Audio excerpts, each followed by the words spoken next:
Good day mga ka-sports natin dyan. Superstar Alyssa Valdez, open na nga ang kanyang KFC sa San Juan, Batangas, kung saan dinagsanga to ng libu-libong kanyang mga fans. At dito nga syempre kumain sa KFC. Grabe talaga ang mga tao dito mga ka-sports, kung saan punong-puno talaga ang KFC ni Alyssa Valdez. Loob at labas ay mayroong tao, at kahit nga sa drive-thru nila ay talagang sobrang pinipilahan pa rin. Iba talaga ang napaka-humble na si Alyssa Valdez. Ngayon nga ay talagang sampal na naman to sa mga kritiko ni Alyssa, dahil nagsasabi nga na hindi raw to kay Alyssa Valdez. Pero eto na nga mga ka-sports, kung saan pinost na nga nila to sa kanilang mga social media account ng mga friends ni Valdez, family, at syempre ng ating superstar Alyssa Valdez.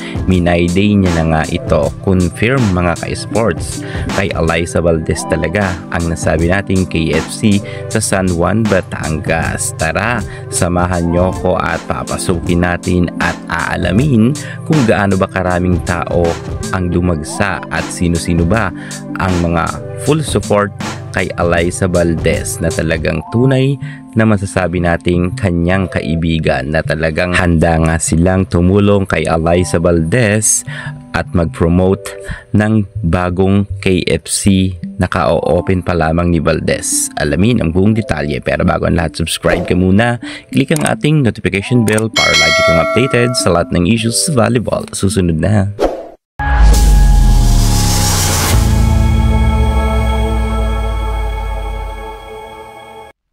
Finally, nag-open na nga ang KFC sa San Juan, Batangas, at talagang dinumog nga ito ng mga fans ni Alyssa Valdez sa grand opening.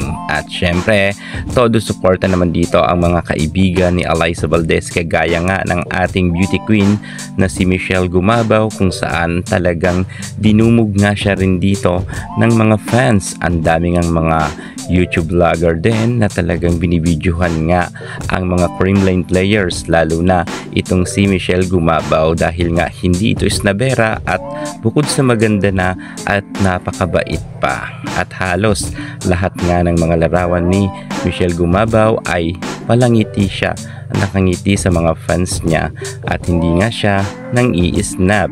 At speaking sa hindi rin isnabera, bukod nga sa ating beauty queen Michelle Gumabaw, full support rin ang ating Darna Queen Gemma Galanza. Kasama niya nga rin ang kanyang partner na si Ella De Jesus.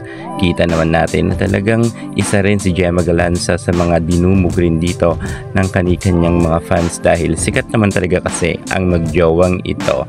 At sobrang nakatulong rin talaga ang mga Creamline players na mas lalong dinagsanga ang KFC ni Alyssa Valdez. Syempre, present rin dito bukod kay Gemma Galanza ang ating superstar na si Alyssa Valdez. Madalas kasama niya nga si BDL. Talagang iba si Alyssa Valdez, napakabait kasi at napaka-humble, kung kaya ang blessings nga sa kanya ay talagang umaapaw na dahil sa kanyang kabaitan. Isa rin sa mga humble itong si Alyssa, na talagang always siyang naka-smile sa kanyang mga fans, kung kaya siguro dinudumog ang KFC dahil alam nila na kay Alyssa Valdez ito.